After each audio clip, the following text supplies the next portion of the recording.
follow-up to those opening statements, which seem to be kind of forever ago now, because we were trying to be flexible with the World Vegan Month programme. We were mixing social movement theory, the animal rights case study, with a bit of philosophy and a couple of workshops and everything.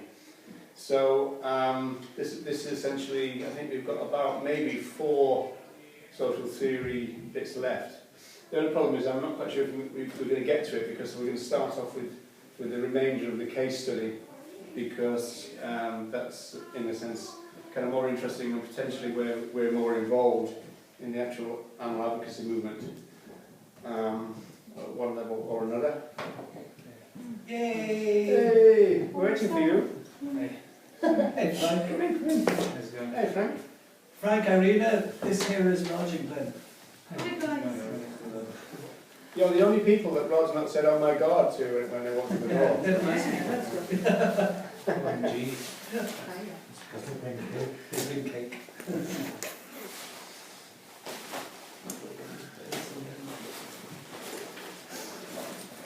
Rachel, do you have that answer again?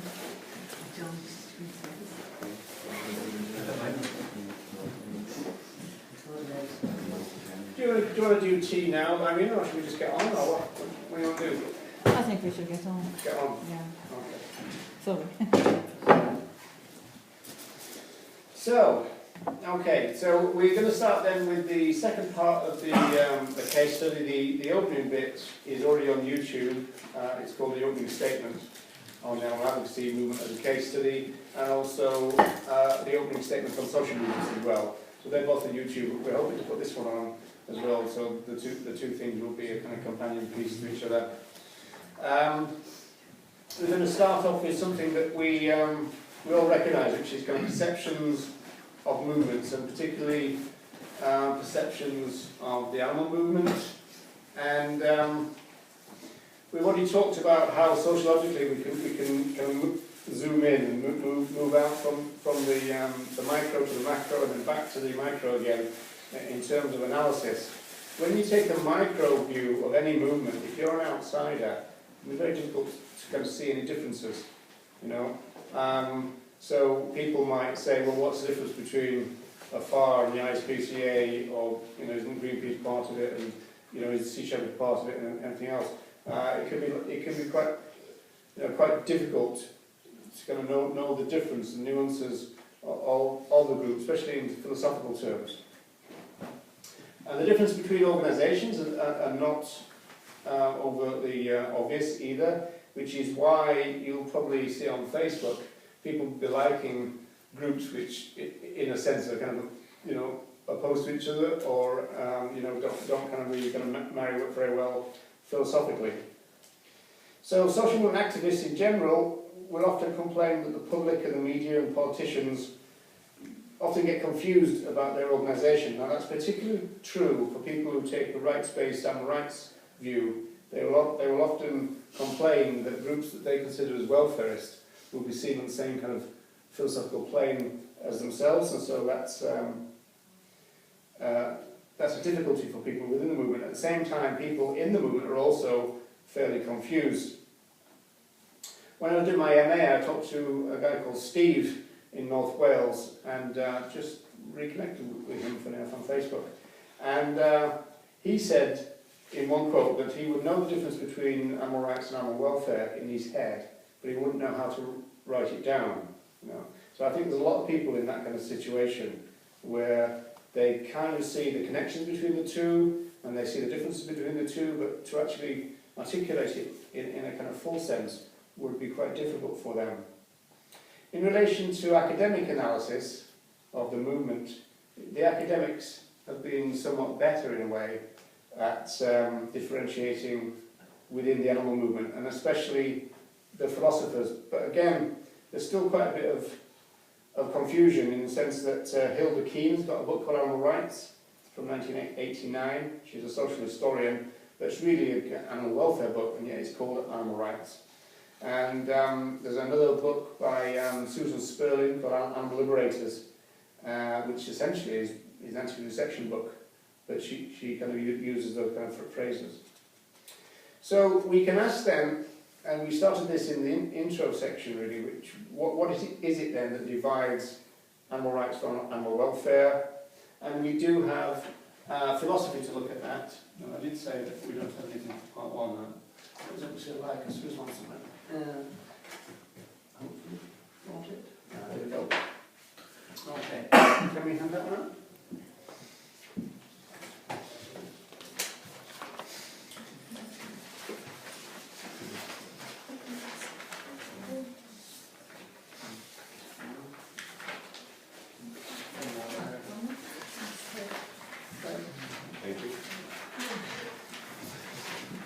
So these are quotes from Singer, Reagan and Francione, which I suppose are still regarded as the main players in terms of the philosophical approach to what I call human non-human relations.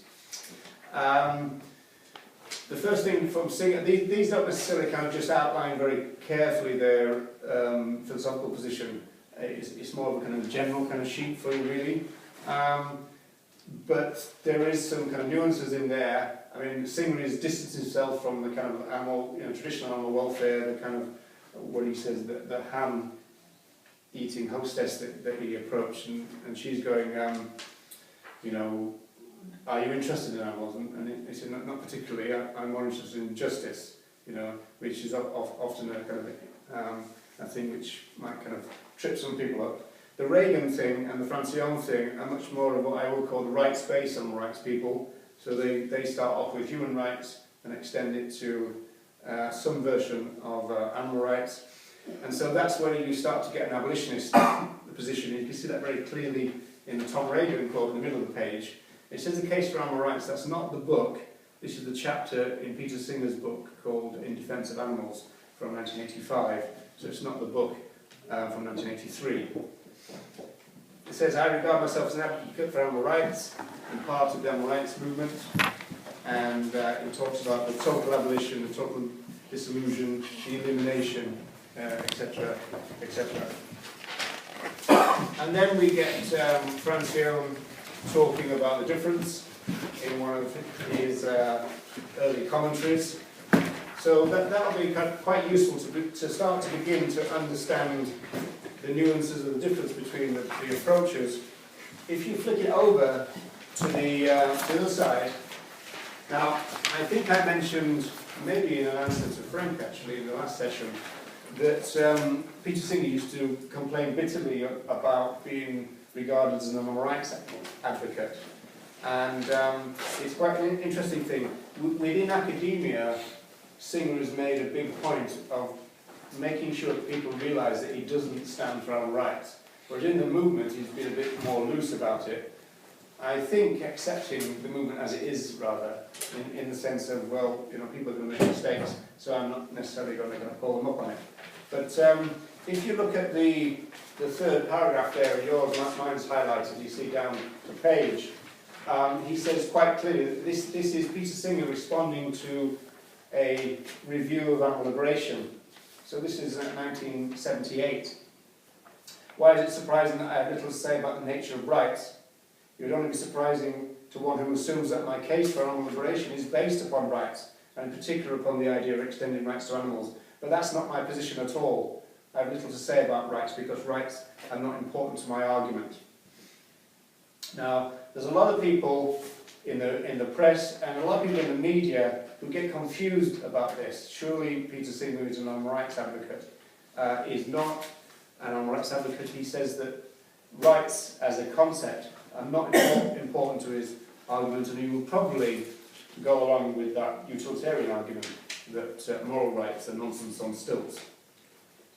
And towards the back end of this article, or at least this page from the article, you'll see that he actually kind of regrets using the concept of rights in his writing, and probably thinks that he might not have done it as well.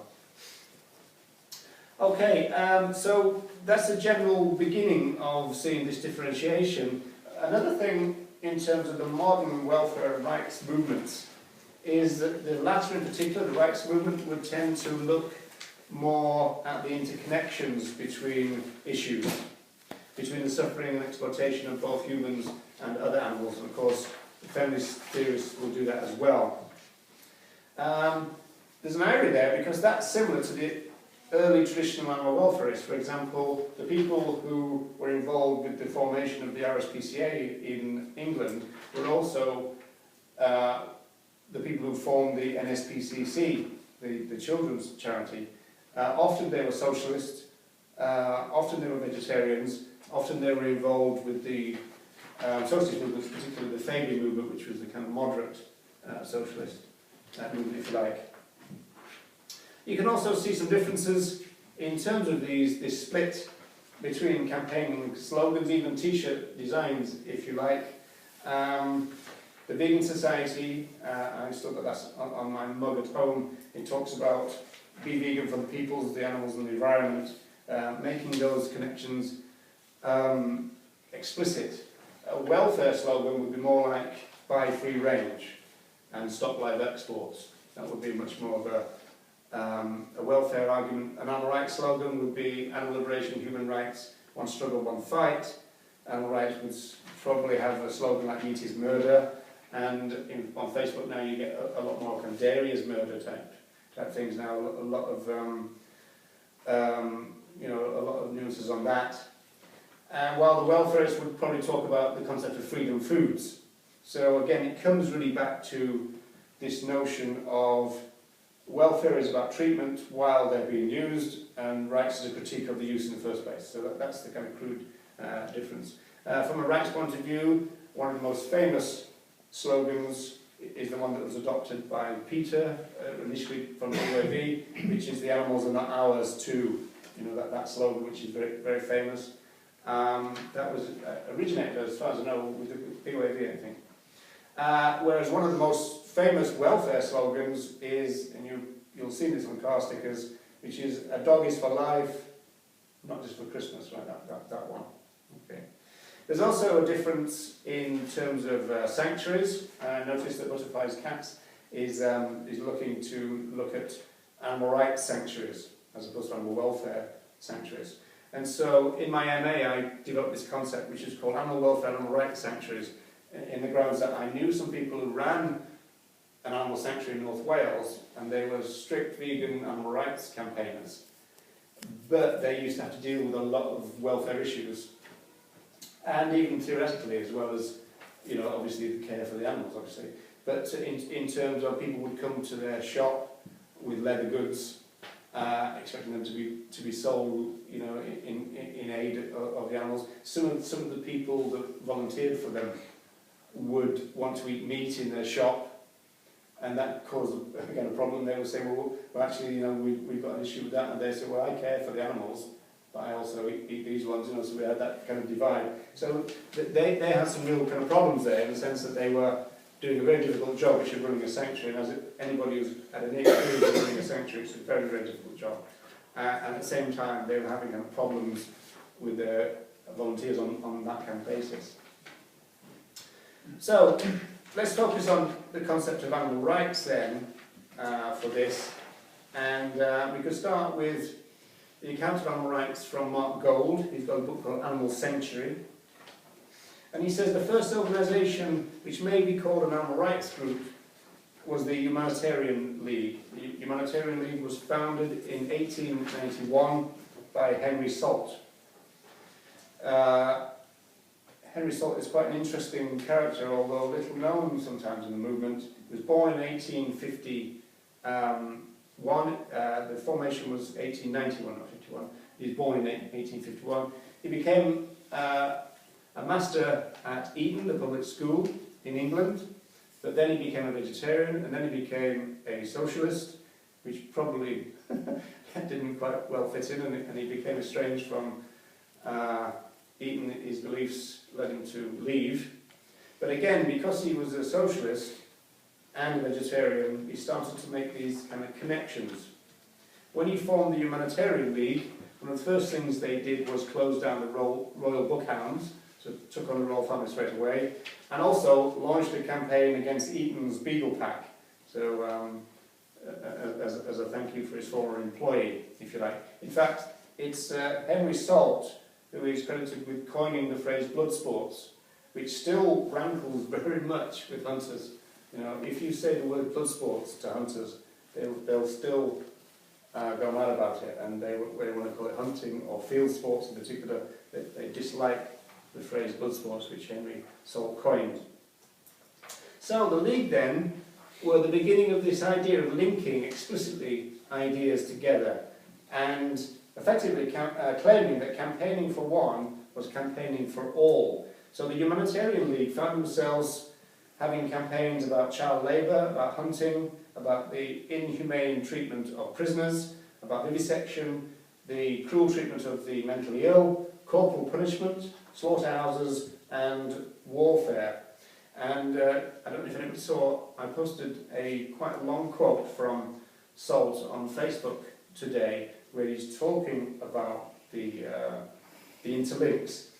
And the one piece of that, which you can see on the events page for this event, the one piece of that which is most well known is when he says, "It is not this bloodshed or that bloodshed that must cease, but all needless bloodshed, all wanton infliction of pain or death upon our fellow beings." So a kind of wide spectrum which he kind of used. His own influence was widespread on others. For example, he influenced Queen Victoria, and Queen Victoria got involved with what became the RSPCA. He influenced Gandhi, Shelley, G.B. Shaw, Pankhurst, Ramsay MacDonald, the first Labour Prime Minister in England, G.K. Chesterton, Kerr Hardy, the first Labour MP in England, and also chaired the Humane League conferences, and Sidney and Beatrice Webb. So they were part and parcel of campaigns, as I said, and they achieved things like the banning of flogging within the Royal Navy, which is about something like 1906, and they also were prime movers in the establishment of the Court of Appeal, and they supported the Prison Act of 1898. Also, he was very big into conservation, the provision of the national parks. In 1908, Henry Salt called for Snowdonia, the Peak District, the Lake District and the Scottish Highlands in the UK to be preserved in their wilderness as a treasured property of the people. And he even protested against the picking of wildflowers. And rather ahead of his time perhaps, he warned about the dangers of polluting streams and rivers with chemicals. So, you know, this is why Mark Gold essentially picked Salt out as the first animal rights person who made all those connections in that sense. In terms of social movement theorising, the movement which the Humanitarian League represented never really took off. In some senses, its influence was gained by influencing the influential, and in some senses that's not enough. You need a broader base of support for that. There was also no sense of mobilising resources, which social movement theorists would say is an issue. They didn't set up offices, they didn't sort out staff, that kind of thing. And essentially, and Gold reports this, the outbreak of the First World War ended things for the Humanitarian League. Total pacifism at the time of the First World War wasn't a great thing. So the League ended in 1919, and by this time Henry Salt was 70, and he wrote his autobiography, which has got a brilliant title. Does anybody know Henry Salt's autobiography title? It's 70 Years Among Savages, which is probably an interesting title, but maybe not as consolatory as it could be. That was 1921. And he said this, and this is the important part because it brings us right up to the 1970s. He says, I have failed, and he says, the League members were 1 to 200 years ahead of the rest of society. That's what he thought was the case. And I say that was overly pessimistic, because we could jump 50 years ahead to the 1970s, not have to go to 100 or 200 years, to see the next big step in the story of animal rights with bunny rabbit ears. Because now we get to the stage where at Oxford University, a philosopher or philosophical student called Peter Singer met an ethical vegetarian, and he did the usual thing about, why are you eating that rather than normal stuff to this guy, and this chap explained that he and his partner were vegetarians. Now Peter Singer saw that as a challenge and set about proving the guy wrong. That's what started Singer off in the first place. He said, well, that can't be right. There's nothing wrong with eating animals, etc., etc. I'll prove you wrong. He then delved into the issue. He couldn't refute it and ended up adopting the views of vegetarians because he couldn't refute them, which is a similar story to Ronnie Lee, if anybody knows that story, where I think he met his girlfriend's his sister's boyfriend, who was vegetarian, and he said that the guy looked strong and fit. In fact, he was an athlete for the county or something, and that kind of didn't fit Ronnie's stereotype of vegetarians, that kind of thing. And so he kind of tried to kind of challenge that and couldn't, and then adopted the vegan diet as well. Okay, so by 1974 then, Animal Liberation had been written. Within 50 years of SALT then, the book that most commentators accept prompted the development of what you could call second wave animal advocacy was written. In terms of social movement theory, Peter Singer can be regarded as a very influential movement entrepreneur. You could regard his book as a mobilizing resource, and it served to kickstart a new movement. If people talk about the influence of animal liberation on their lives, that's exactly what they would say, that it was the first time that all these issues came together, a description of factory farming and other types of animal use, along with a kind of theoretical reason for not doing it, kind of gelled with them. So it kickstarted a new movement, or you could say it reinvigorated an old one, which other people have said that there was a kind of reinvigoration going on in the 1970s. Singer himself said that the modern animal movement may have happened anyway, and that can be seen in social movement terms, theory terms, as evoking the idea of latent networks or submerged networks, these ideas.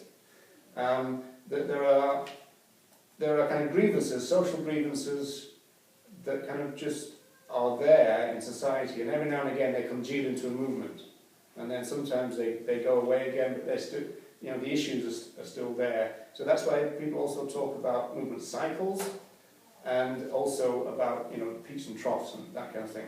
So it's interesting because from the press and the public point of view, the issue of animal rights, or the issue of animal protection, animal welfare, whatever you want to say, it might just kind of peak every now and again, and it becomes part of their consciousness. They see it in the press, they hear it on the radio, and then it's a concern to them, live X, whatever. And then it disappears. Of course, for the people in the movement, it's never disappeared. We're all still there.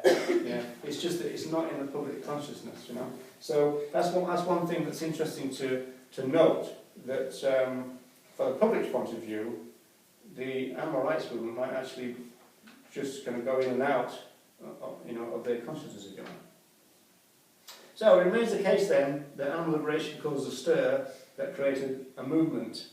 There were other people developing pro-animal ideas in the 1970s, Andrew Lindsay, kind of Christian-based but also a rights-based view, and Richard Ryder, who started off really as a psychologist, and he wrote an anti-vivisection book, Victims of Science, and then moved into philosophy, and I suppose Ryder is now famous for this idea called painism, but he also coined the phrase speciesism.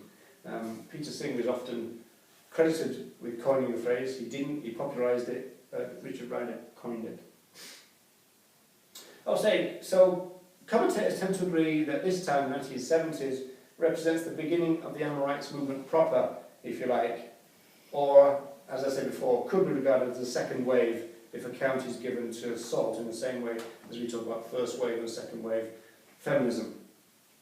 Being described as the animal rights revival of the 1970s, and as I said there, this allows that theorising about campaign cycles and burnout, about reinvigoration, all those things can be in there. Also the idea of mobilising resources, which we should get to resource mobilisation, not in the session to follow this, but the one after that, I think. Animal liberation certainly gave the animal movement a new and powerful means of recruiting new members, so that was another aspect of recruitment, because it was the most powerful piece of writing on what I call human non-human relations for years, and it received a lot of media attention. And the media attention in those days was quite good, so I've just done 6 of these to pass around. There's not enough for everybody, but this is the document that, if you just kind of pass them along a little bit, essentially what you've got there is a front page after a raid that took place. It was called Operation Valentine because it was done on Valentine's Day. But you'll see the headline is, what is it, freedom or, that kind of thing. These are the kind of headlines that people would dream about nowadays, because usually anything as militant as that would just be terrorist this now and bombs that and everything else. This is very kind of a positive media attention, and it's attention like that the animal movement was subject to very positive attention throughout the 70s or late 70s and into and up to kind of mid 80s. Very positive. You would do stuff, and you would find that it's only recently that all that terrorist thing started, which completely kind of changes the way. So Singer had articulated a concern which has been expressed by what you could regard as latent individuals who only had traditional animal welfare organisations to join. It also coincided with the growing militancy within the Hunt Saboteurs movement, and then the formation of Band of Mercy, and then the Animal Liberation Front. The ICI Smoking Beagles affair in the 1970s, very early 1970s, caused a big media storm. And all in all then, in terms of social movement theory, you could see that everything was kind of coming together. I often say that in the early 1980s, someone said to me, "We'd have won this within 10 years." And at the time, I didn't think that was a ridiculous thing to say. We actually thought it. Everything seemed to have just gelled, and it was kind of like full steam ahead then, as it were. Even some of the traditional groups, like the League Against Cruel Sports, were reinvigorated by this new energy. They often tactically were seen as the respectable part of the anti-blood sports movement, and they distanced themselves from the HSA. Sea Shepherd UK launched campaigns in the Orkneys and Ireland. They went to Mayo in the late 70s, early 80s. In the Orkneys, they teamed up with the Hunt Saboteurs and with Greenpeace International, and there's that story about Greenpeace pulling out after the Scottish office reduced the kill from 6,000 to 2,000. Then also, in the 1980s, we have the formation of the Liberation Leagues. The first one was the Northern Animal Liberation League, formed in 1980. They specialised in large-scale raids. They tended to do very little or no damage, and they're looking essentially for information and photographs, documentation, those kind of things. The resources that the NAL was able to mobilise was the commitment of the young activists. And at this time, activists were entering a movement and they wanted to do things, not to necessarily find themselves running jumble cells, that kind of stuff. The things that were exposed by the book Animal Liberation was a real kind of resource for them as well. It gave them a green light to attack the forms of oppression as they saw it. The NAL was followed by the SEAL and the CAL, which is the South East Animal Liberation League, and the Central Animal Liberation League. And then also, in 1982, a big event for my generation was the launch of my generation's Earthlings, which was called the Animals film by Victor Schoenfeld. This had a large impact on recruitment. It came out in 1982. It featured in the first week of a new TV network in England called Channel 4, and it was 2.5 hours long, and they just showed it all the way through. The shock value of that was fairly immense, although it's ironic really, it's fairly tame compared with the Earthlings.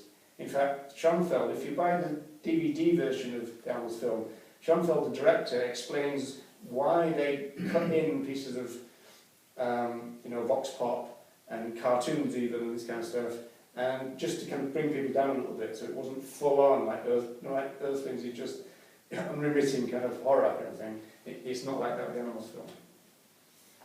By the mid-80s, the ALF policy changed, and there became a stress on committing damage or economic sabotage as they saw it, rather than liberating animals directly, largely to do with the fact that the homes were drying up.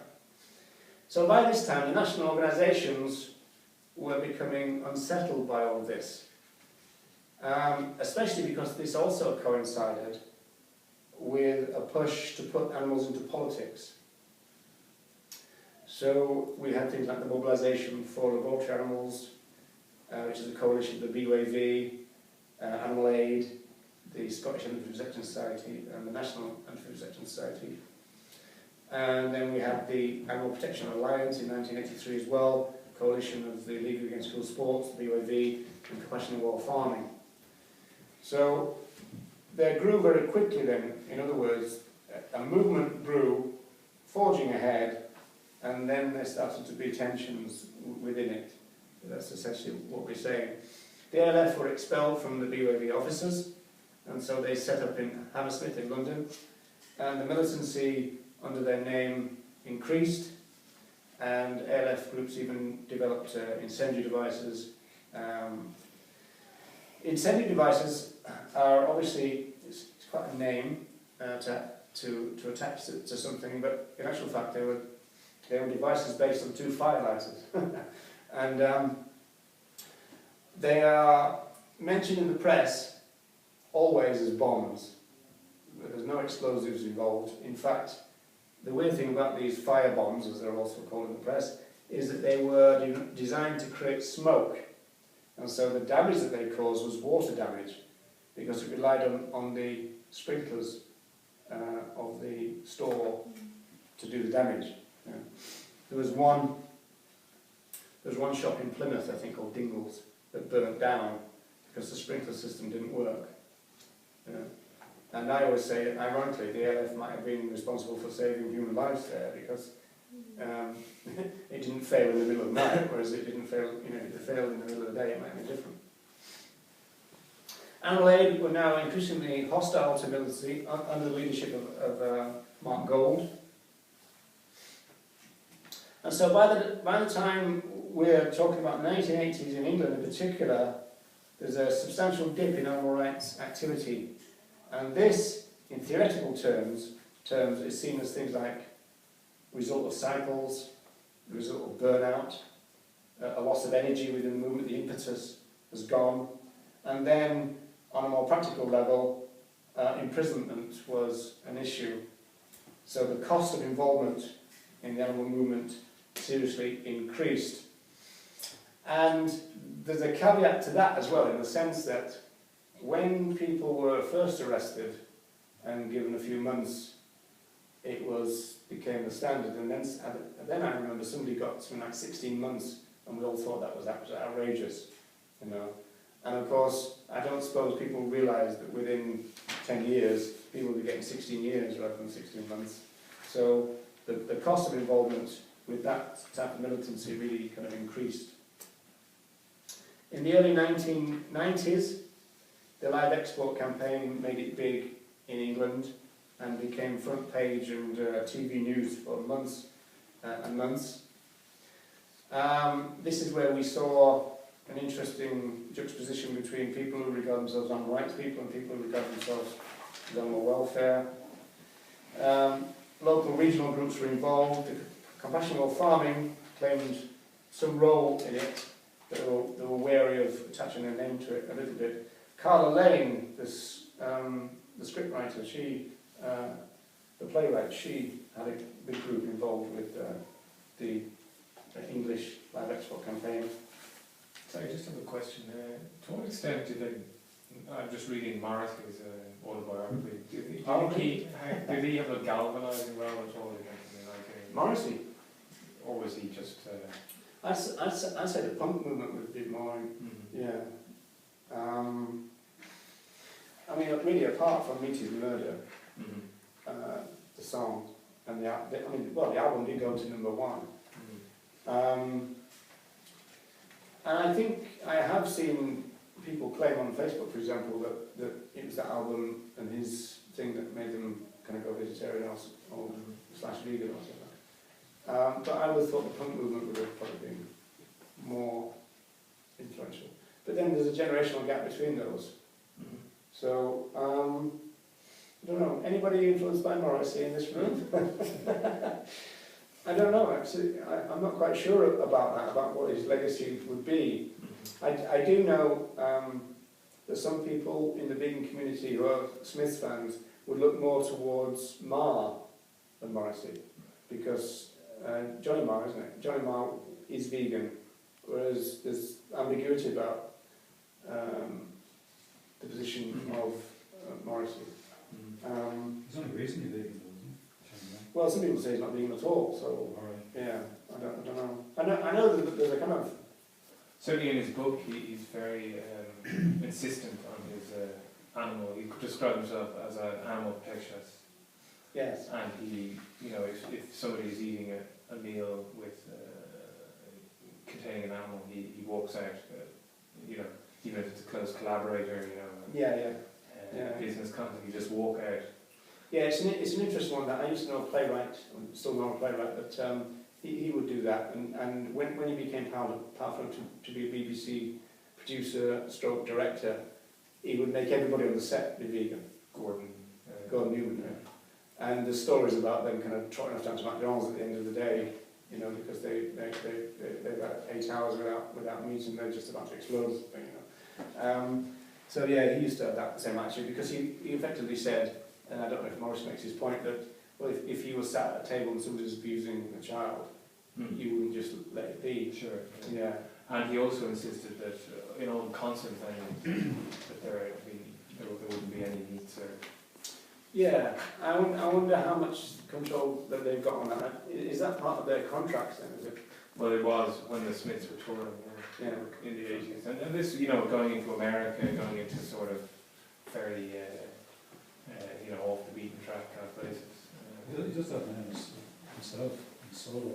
Right, yeah, true it is. But he does have some gigs, whether he can do it every gig or not, I don't think so. I think he left the festival spot halfway through it because he gets so hot. That was one, I don't know where it was. Yeah, they're actually walking off.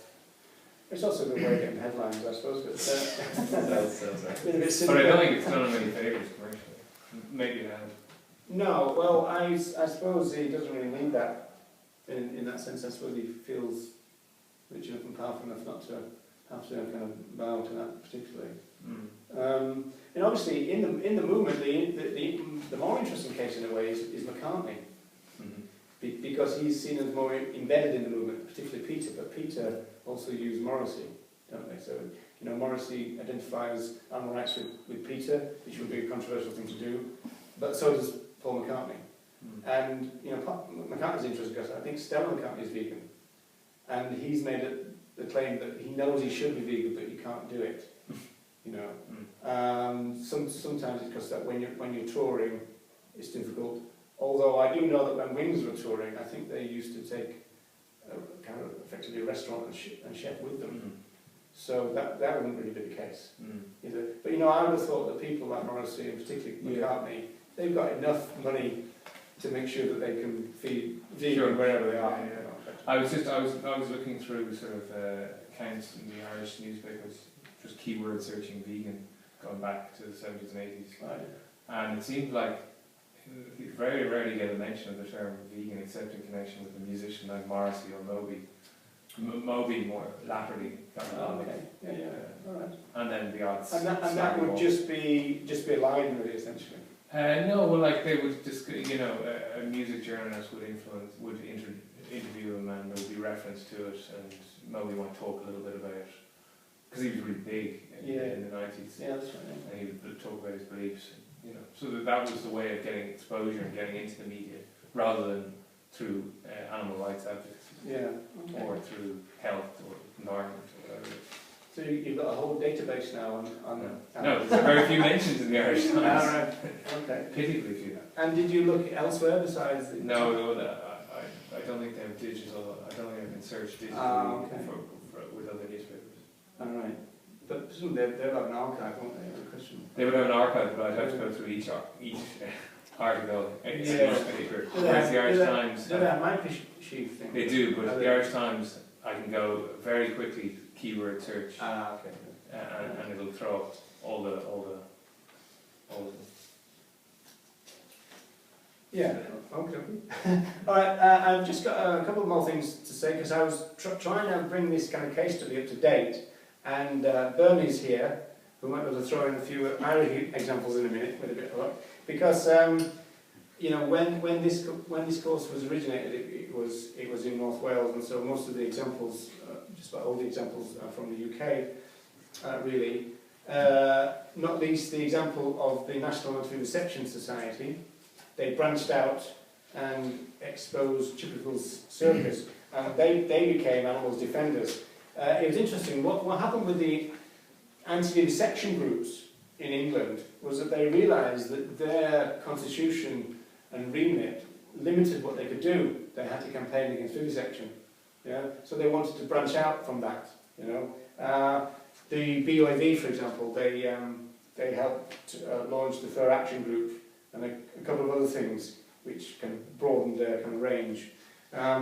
Also, you know, when they were radicalised in the early 80s, you know, they brought the ALF in, as it were, but also start to look at other issues. But it's interesting because there's an archive now of some of those early BOAV newspapers, which is called The Liberator.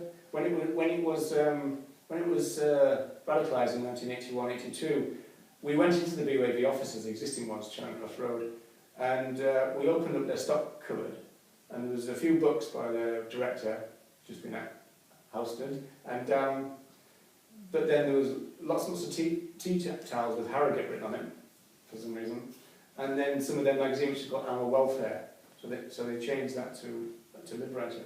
But even if you go to the archive, which is your point really at the Times, is there's hardly any mention of veganism, apart from the odd vegan society thing. You know, which is why when people claim that veganism is the moral baseline, it never became fully. It's still becoming fully the moral baseline. It was never totally accepted. And anyway, that idea is new. You know, and Ronnie Lee's talked about this on his own podcast, where everybody he knew, or most people he knew in the 1980s, the same would apply to me, were vegans, but we didn't campaign for veganism. We were campaigning against hunting or anti-vivisection, you know, or you know, those kind of things. And we would carefully separate these things out and never make any overarching vegan claim. So that's the thing that has changed, you know. Now, people like Francione are still not kind of happy about that, whereas I tend to think that because animal advocates like single issues, they can see the point of them, and they want to do them, essentially, then the best thing to do is try to abolitionise them, which, for me, means presenting them in an overarching vegan context. And that is new. We've not done that for years. So, you know, sometimes some of the militant people have often said, you know, well, we've been doing this vegan education for years and years and years, it's not getting anywhere. It's not true. Vegan education as a campaigning thing is actually a new thing within the movement. So we shouldn't be too quick to say Well, that we can't make encompassing it. more than animal rights, presumably. Sorry? Encompassing more than animal rights, human rights. It should, yeah, well, that's right. Well, biodiversity that goes back to the link thing. At the moment, there's controversy in the movement about whether we should be focusing just on the other animals or whether we should be concentrating on the interlinks. Like the feminists would say, and people like Richard Deboo in Belfast, he's having a big fight with a group called Non-Humans First, I think the group he called, and they're effectively saying, leave your human politics at the door. whoever you are, if you care about animals, you're in, type of thing. That's very difficult within a movement that sees itself as a justice movement. So it's difficult to welcome racists and sexists, and now fascists in the movement. So there's a lot of problems growing at the moment with this idea that we don't care about human politics, we just care about animal rights. And other people say, wait a minute, it's always been based on an acknowledgement of human rights. I mean, animal rights theory, going back to Reagan and Francione, animal rights theory is based on ideas drawn from human rights thought. So we can't divorce it. Anyway. Okay, in the eyes of many in the 1990s, the BUAV, British Union for the Abolition of Vivisection, had gone soft, not least because it dropped their opposition to all animal experiments. It used to say on their thing, BUAV against all animal experiments, and then they changed it to BUAV against animal experiments. They dropped it all out of their campaigning slogan. And this created, in theoretical terms, a campaigning space which was filled with the likes of Uncaged, who gave a talk in Dublin a few years ago. There became then a focus on coalitions of local and regional activists, and this is where we start to see a big focus on grassroots campaigning in England. It's quite interesting. People like Neil Lee in ARC News, they were starting to put out their own magazines and essentially bypassing the national groups. The national groups used to have something of a kind of two-way relationship with some of the grassroots campaigners, although all the money tends to end up with the national groups, which was a problem. But eventually, the grassroots people started to really just boycott them, you know, in that sense. The interesting thing from a social movement theory about the grassroots movement is it doesn't do what automatically seems to be done in the national or multinational groups, which is this idea of moving towards professionalisation. Once you start to get people saying we need to professionalise, that often gets translated into meaning things like we want staff, we want officers, you know. For these people in the 1990s, the focus was on action, not structure in terms of infrastructure, those kind of things. And then, again, very strongly with social movement theorising, which will come up later in this kind of mini-course, is that some of these people were liable to see themselves as part of a tribe. And that's some of the latest social movement theorising has seen people as part of a tribe. And so you'd find them on animal rights demos, but then you'd find them on road protest demos, you'd find them on anti-globalisation activities, and they would, you know, just join forces. And essentially then, you wouldn't really have any groups that featured as an entity at all. They would almost like be formed spontaneously on the day, do their thing, and then dissipate again, you know. And there was a big movement like that in North Wales when I was there, which was based on kind of Earth First, kind of road protests, doing the kind of lock-ons to stop development and this kind of stuff, stop new motorways, all those kind of villages that they built in forests and that kind of stuff, to stop them being shot down. But essentially, they didn't really belong to any group. They just formed a group, sometimes with a funny, amusing name, you know. And then it just dissipated again. So it was a different way of looking at how to do campaigning. And I think probably there still might be a tension between national groups and grassroots mobilisations even now.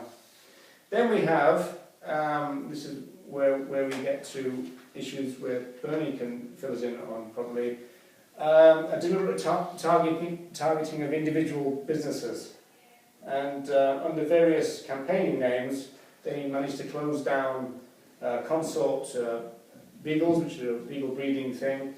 Hillgrove Cat Farm was closed down. Regal Rabbits was closed down. Newchurch Guinea Pig Farm.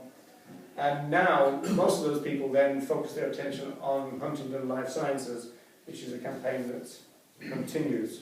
And there is kind of like, if you like, Irish branches of that, isn't there? Okay.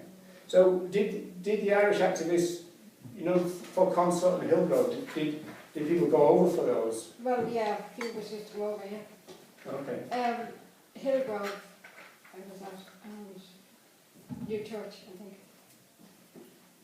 Okay. And so, But not many, I'm saying that. no, Not many. your tire's complaint. What? Yeah, yeah. And so, does this story from England, as it were, mirror the experience of Ireland, do you think? Well, we're on a much smaller scale Yeah. here. But a lot of the campaigns followed what England was doing, I have to say, especially with the shack stuff and that. That's gone on a few years now. Yeah. But we had the shack over here. And sort of if they wanted something done, we'd do the bit over here, you know, so. And the national groups that exist in Ireland, do you think they saw themselves really as a kind of branch of an English group? I mean, obviously Compassion Wolf Farming would be the obvious one there. There would be Compassion Wolf Farming Ireland. So that would be a kind of bona fide branch. Yeah. But then, you know, I wonder whether, I mean, obviously the anti-blood sports movement would take its lead from the HSA. Well, that came a bit later here. Well, thinking back in 1966, I joined ICABS. That is going back a bit. It is going, yeah, I was 13 at the time, and that was all there was to join. There was nothing before that. The ICABS, Irish Council Against Blood Sports. But they were a welfare group against hunting, I'd say, and coursing, but didn't want to take a stand against fishing or shooting because that was too radical. It's a little bit like the League Against Blood Sports Yeah, in English terms. Yeah, the league used to work with them. The league wouldn't work with us as SABs. You know, no. But anyway, they were the first group, and then a fire in 1989. I was there from 1989, that's when they started that year. I didn't start it, but I was there about a month in on it. I passed the stand and picked up a leaflet. Yeah, and so the story in Ireland is similar to the story in England, but it's smaller scale and much later. That's Yeah, well, CIWF were funded from England, the office that was down in Cork. yeah. That's gone now. But all the groups that we're familiar with now, Liberation. Well, they weren't around. No, I mean this is kind of what, late 90s. Yeah, there was 2000. really only a fire, and a few months later I started the Hunt Sabs. I Yeah. started Irish Hunt Sabs, and there was one person that we had to get rid of, so we reformed overnight into Association of Hunt Cemeteries, which is still going. So it was first called Irish Hunt Sabs. Yeah, Okay. there was 3 of us started that. Right. So the Hunt Sabs continue, a fire continues. Along the way there was, well, A Liberation with Ed and Gloria. NARA started in 2007, I think. Yeah, it began out in 2009. Was it? Yeah. Wasn't it? Okay. So I mean, we're talking about a much younger movement in Ireland. Well, CIWF has gone now. Carrie, of course, is still down there. Yeah. Okay. So that's it, really. Okay. Are we forgetting anybody? Oh yeah, campaign for the abolition of cruel sports, John Fitzgerald. Yeah. Which Well, he's around since. But that's mainly hair coursing, is that right? Hair coursing, yeah. Okay. Primarily. Okay, so in terms of a case study then, we're kind of up to date. And so what we'll find then, if you are still interested enough to attend the theory side of things, you'll start to see the connections with how the theories kind of marry in with what we understand as the case study of the movement. And we'll begin that after a cup of tea.